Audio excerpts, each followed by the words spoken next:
But what if the issue isn't your age, but instead the issue is your training structure that breaks you down, or you're missing the key support. You're not stuck, you're just missing the whole system shift. Here you go. Whole system shift. I'm going to give you 10 core drivers of pain-free training. Body maintenance is the proactive system of mobility, soft tissue care, joint stability, and strength that keeps you training pain-free, especially under stress. Okay, so now this is much better rather than just saying, I'm going to lift weights, I'm going to stretch. To us, body maintenance is proactive. The ones that I showed you earlier was reactive. It's after when you felt the pain.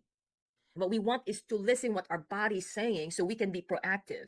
So that means we need to be present and really be mindful. So for example, how did I train on my back-to-back Ironman? Whether that's 10 Ironman in 10 days, those Ultraman, or just basically heavy load. While I'm riding, let's just say while I'm riding my bike, I felt something there, my hip flexor. And then after that, I felt something on knee.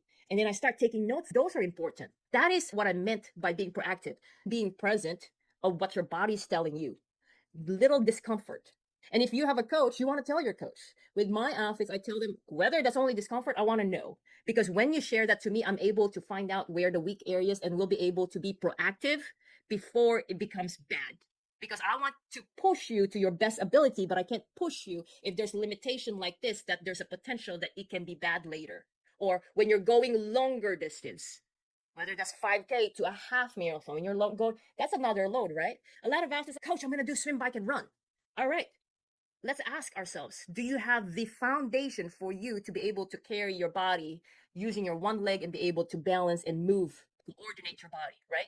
And that's what we do with the body maintenance. So if you skip this, you'll stay stuck in the train, knee, pain, rest loop that I mentioned earlier. So it's a combination. So for example, you're not going to just start brushing your teeth when your tooth is about to fall off. And me as an engineer, we won't do some maintenance on a machine, okay, when it's already broken. We want to be proactive, right? Or the oil change on your car. Same thing as with body maintenance. If we're able to do this to our car, to the machines, why can't we do that for ourselves? To be proactive, to be listening, right? Instead of pushing. All right, moving on. Here you go.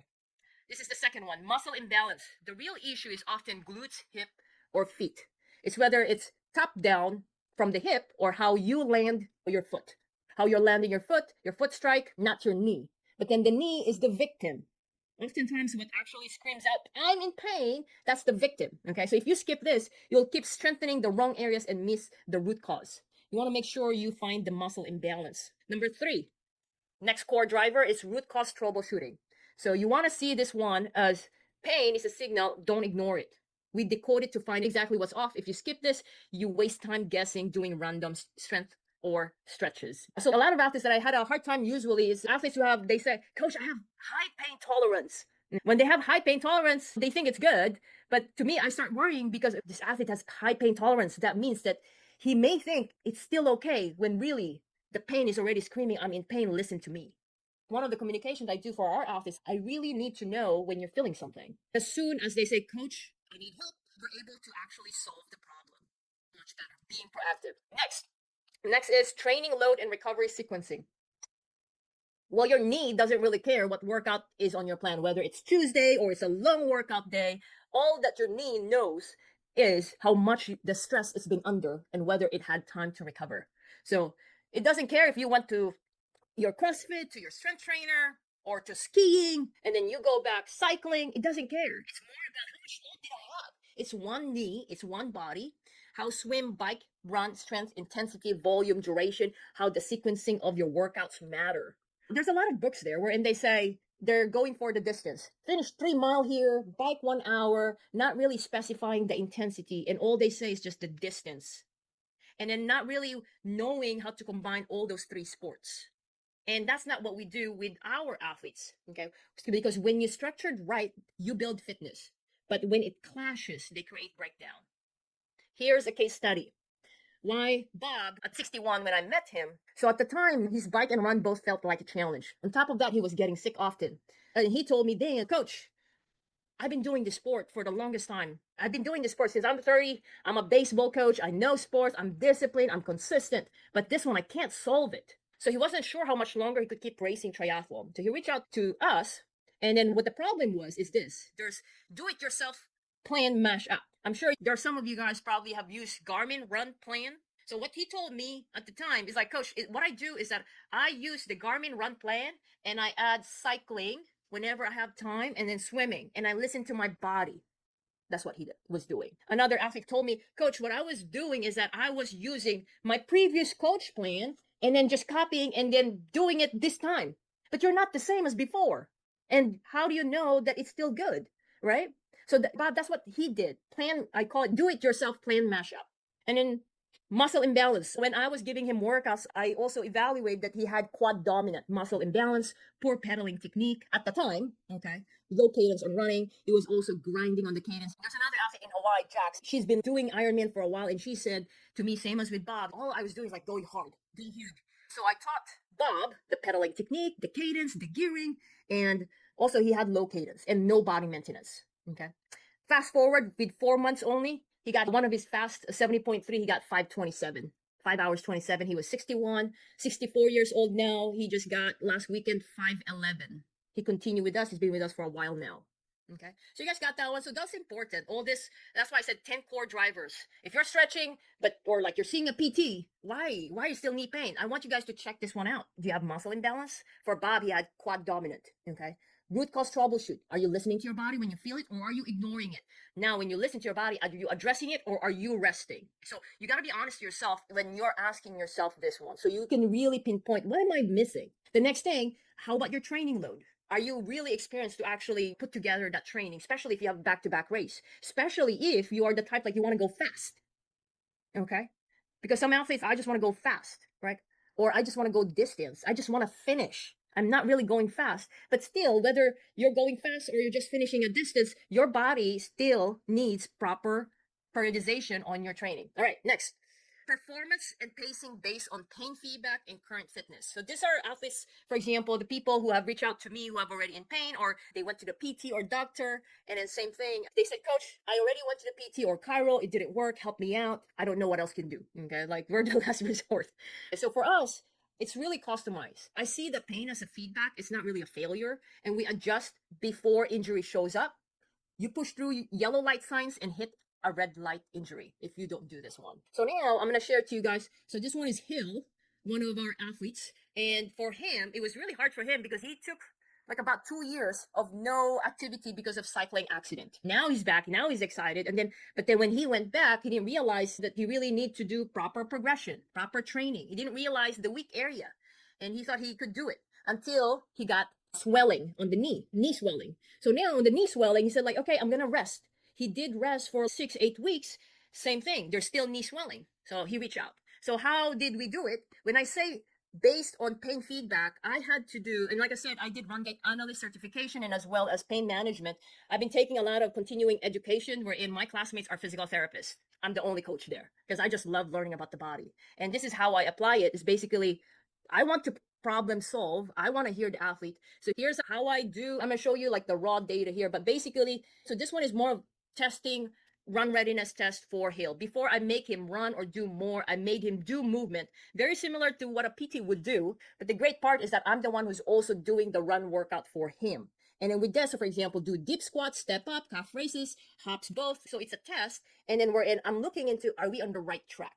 So it's not necessarily just put together a plan. And I do this one for athletes that are high risk. And so that's how we solve it. And then guess what? Now Hill is running. Hill is happy, running 17 miles the last time, pain free, no more knee swelling. Actually, the knee swelling 1 month is gone. Okay, so going back to this, you want to build your workout based on the pain feedback and really have an expert to look into the movement, the foundation, rather than, hey, let's test run. For athletes who are like, oh, it's not so bad yet, like usually it's just like 5, 10 minutes. But if I feel like, ooh, this is risky, we do this, break it down. What are the movements that's necessary, for example, for running or cycling? And then I have them do those movements to test whether they're ready for running or not. Okay. And then, of course, that's also based on the current fitness. So this one is not for injured athletes only. So for you guys, if you guys are running or cycling, or whether that's swimming and you have pain, or you have previous injury, you want to make sure that you test your zones. You don't just run and run. You want to test your zones so you can be running within your safe zones. Just because you can run fast, you don't know how long you can last that speed, right? especially if you want to qualify for Boston. There's a systematic way to actually do that in terms of intervals. So that's what I meant by this performance and pacing based on pain feedback and current fitness. You would want to test your fitness, not in a year. It could be every 4 or 8 or 10 weeks, depending on your progression. We're almost done. We're covering a lot of things here. Like I said, 10 core drivers because we want to cover and make sure that you guys see the big picture. All right. Movement technique. Form affects force. When your technique is off, your knee absorbs the stress other muscles should be handling. So if you skip this, your body starts compensating, overloading your knees and wearing them down. Here you'll see a run technique analysis that I did for an athlete. Loretta is actually 59 turning 60, and she had a break for 10 years from racing. So she was racing around 50 then, and then she said, Coach, I want to go back to racing. I'm turning 60 this year. I was having issues when I was doing my own on my knee and back pain. Okay. And guess what? She runs fast. What she didn't know is that she didn't really get the help on technique. And here you are. This is my technique analysis for Loretta. It's pretty comprehensive. I look at some hip instability there. There's some knee valgus going in, narrow stance. But then, like I mentioned to another athlete, I did get a run analysis from a PT as well. And you can get that yourself. But then when you get the analysis, what are you going to do with it? Right? So for Loretta, what I saw, we incorporate that in the training plan for you to correct it. It's similar to if I give a swim analysis. What are you going to do with the swim analysis if you don't have a correction? You need to have a correction plan to correct that so you can take care of your knee. So right here, as you can see here, there's the knee valgus, knee going in, and it's coming from the hip instability. And then, so what did we do? We did body maintenance, structured training, technique analysis, correction, and strength. So she just did this one. She ran 7:30 on a 5K. She placed fourth, and she said, I want to win. I want to do well. So next, a lot of athletes take for granted lifestyle load audit. Sitting, walking, long driving, standing, build hidden imbalances. How you move or don't move outside of training affects your knees just as much as your workouts. For example, when you're sitting long and you're at your desk, I didn't know that would affect my knee. I had no idea. Or if you're the type like we're in, you drive long, you sit on plane for a long time. You know, your hip flexors get tightened, it weakens your glutes, setting your knees up for poor alignment. So if you skip this and you don't take a look and do an audit, you can train perfectly and still stay in pain because your daily habits are undoing your progress. When an athlete comes to me and they said, I have pain, and I look at the plan, well, everything is looking good. I dig into it more. So what do you do at work? What do you often do? So the way we do the workouts, we look at the life of the athlete holistically. We ask them, what do you really do? And then we have another athlete who also a soccer coach. Okay, so when you coach, do you really kick and play with your athletes? We have another athlete who's actually a strength trainer who owns a gym in Florida. Okay, so when you coach, do you demo the strength training or do you sit more? So those are the questions that you want to ask yourself. What's your lifestyle? What do you do with your body outside training? Because those matter. Next, number 8, occupation-based stressors. Your job creates repeated movement patterns and your knees feel the effects. If you walk a lot at work, that miles, your knees are lagging before your workout even starts. If you lift or squat on the job, like construction or nursing, you walk a lot or you sit a lot, that's wear and tear your plan needs to account for. Or let your coach know or whoever does your plan. So we have athletes like who does construction, ladders, climbing, lifting, right? Those affect your knee. If you skip this, your training adds stress to an already overloaded system and recovery near catches up. All right, we have case study here. We have Hill and Rochelle, 50s, sits long on their desk, took a long break from running, knee pain issues. What we did, we personalized a plan based on pain feedback and current fitness. Sometimes they ask me, Coach, what's the plan for the next coming weeks? And I said, I'll give you a big picture, but don't get stuck on that because that could change. It depends. It depends on your feedback. So the feedback is very important. If you're the type of athlete that don't reflect about your workouts, let's look into that, especially if you have pain, because you want to be able to reflect, be present in your workouts. And if you have a coach, you want to give feedback so your coach knows how to plan your next week's workout. So for them, now they're all happy because they got no pain. They're even not just no pain, they're thriving. They're going back to their old self, even after a long break from running. Technique, they got it. Nutrition as well. Nutrition affects the training, which is what we're going to talk about next thing. Recovery as well. Nutrition for recovery. A lot of athletes, well, nutrition, does it really affect my pain? Yes, it does. Your body can't rebuild joints or tissues without the right fuel. If you skip this, you train on an empty tank and recovery stalls. Here's an athlete, Carlos from Texas. I haven't met him in person. When I met him, he told me, Coach, when I do a marathon, it takes a while to recover. It takes like at least a month. I could run, but I can't run fast. So it takes a month wherein I'm back to my old running self. Guess what? He said in one of our training, Coach, one of the things that I learned during training is nutrition. Ever since I was like on top of it, I'm able to recover faster. Guess what he did? He did races in 10 weeks, which includes Olympic, and it's not just doing or finishing. He was thriving. He was placing age group. He was PRing after each race. Wouldn't you want that kind of races, right? It's not like you're working hard. You're just incorporating the whole system to get there. If you're not looking into your nutrition, let's take a look at that. If you're not looking at your recovery, your sleep, let's take a look at that. As you can see, he's back to back. I didn't tell him to race this way, by the way. It's just him wanting to be that. So he did Chicago, and then 1 week after went to New York, and 2 weeks later did 41 mile, and 1 week later did his longest 100K, and 1 week later did a marathon, still pain free. Last but not the least part of the whole system, by the way, I'm going to give you the scorecard. Stay with me. So 10 core drivers of pain-free training is mindset and belief reset. If you're the type that you keep telling yourself, I'm just old, I hope not, especially if you guys are looking amazing. All right? Don't say you're old. I'm old. I've always had bad knees. If you say that to yourself, you're giving up control to be able to change or take action. If you say that, it's dead end, right? You got no control.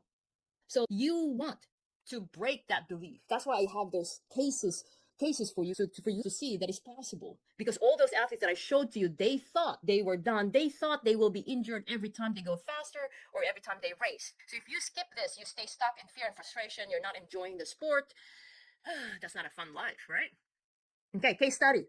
Lydia from Florida, late 40s. When she started, she said, Coach, I'm in perimenopausal. I'm feeling so slow. My knee is bothering me. Hormonal change. I'm perimenopausal or menopausal. I've had athletes that said, I have arthritis. Especially if the doctor said, right? I'm not going to negate that, but I'm just saying, sure, you do have that, but it doesn't mean that you can't change. Let's make sure that you look into the 10 core things that I showed to you so you can really see where's the gap. What we did is that we personalized schedule based on her cycle and how she's feeling. So again, there's the feedback there. Advice on nutrition. So I advise her on nutrition, body maintenance, strength, and of course technique. And especially the body maintenance. The body maintenance, it was making her feel so good and back to her younger self. So your body is giving you data. Are you listening? Are you listening? But I hope you say yes. So it's a communication, it's a feedback. I know many of you love Goggins. Pain. I like Goggins too. All right. But I'm not Goggins because I don't push through pain. Actually, I like to have fun. I like to do my sport where I don't feel pain. So I address the pain, identify the gaps, and respond intelligently. Yes, we get older. Yeah. But with the right strategy, we get stronger too. You guys believe that? With all those, right? Any question? What to do next? Any question? Put under the comment if there's any questions. Which one do you think of those 10 things that you may need to look into more? Put it under comment if you're listening to the replay. Put it under comment so I can check it out. And so I can build up and train you more. Okay. So several things that I gave to you. All this 10 core, the whole system is necessary drivers to train pain-free.